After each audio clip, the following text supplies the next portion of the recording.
What are deemed university guidelines? A very, very interesting topic. Now, what is the objective of a deemed university? The objective is to maintain excellence and innovation through learning, and that is through the University Education Report and the Committee on Renovation and Rejuvenation of Higher Education to engage constantly with new and emerging areas of growth, to bring in more specialization, provide good quality teaching, full time faculty, research scholars, PhDs, postdoctoral courses across various disciplines, and also create de novo category. De novo category is a category which is focusing on unique and emerging areas of knowledge which are not so far taught already in the country, and to bring in those specific areas of study within the country to bring in a strategic development and determine a well layout process for bringing in much more transparency and development for the academic community. Now, these are some of the basic objectives of a deemed university. But which institution is eligible to be part of a deemed university? It should be a not-for-profit institution with no commercial interest and should not have violated any provisions for last 5 years before submitting the application. Now, an institution which has been given a minimum A grade under NAC category for 3 continuous years can apply, or this has to be an application which is providing all eligible courses under the NBA guidelines. So accredited by NBA for a 5-year cycle, and also should be in the top 100 overall ranking of the UGC institutions deemed to be University Regulations 2021 list. Now, it should have a UG and PG department for last 3 years, and it should be functional.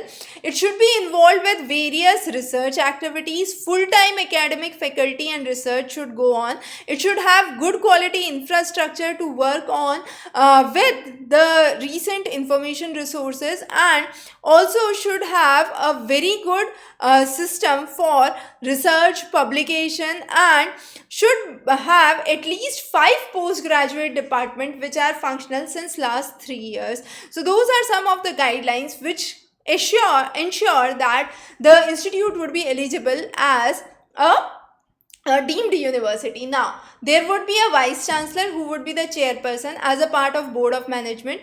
Then there can be pro vice chancellor, dean of the faculty, which should be only 2, not more than 2, and these would be based on seniority. 3 eminent academicians which are nominated by the chancellor, and they should be at the rank of professor. Representatives of the government should be there. 2 teachers based on seniority, 1 teacher based on seniority or rotation of the rank of assistant professor, 4 nominees of the sponsoring society, the registrar who would be the secretary. So this is the composition for the board of management. Now, board of management should also include eminent personalities who can contribute to the traditions of universities and uphold the integrity of the university.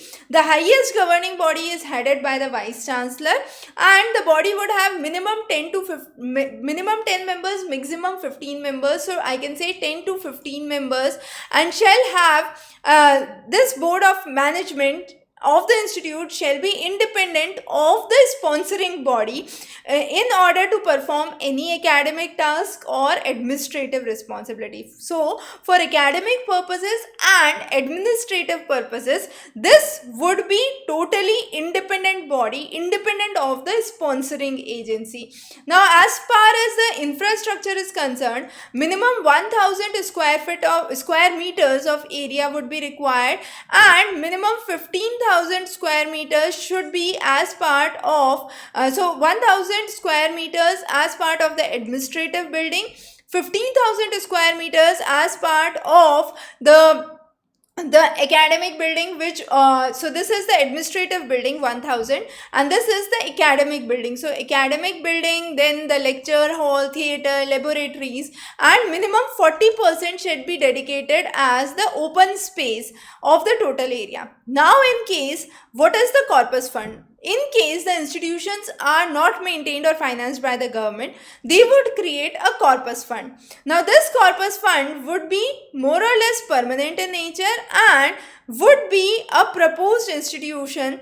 Now, for the institution conducting professional courses, this cap would be around 15 crores, and then you would have different categories under different institutions. So for management the capping is different, then for de novo institutions it is 40 crores. So different categories would have different corpus fund would be allotted, but this corpus fund is a fund which is not maintained or financed by the government and shall be created and maintained in the name of the proposed institutions to be university, and this would be one of the ways through which universities would actually maintain themselves. So that is about the deemed university, the general objectives, eligibility, infrastructure and academic support.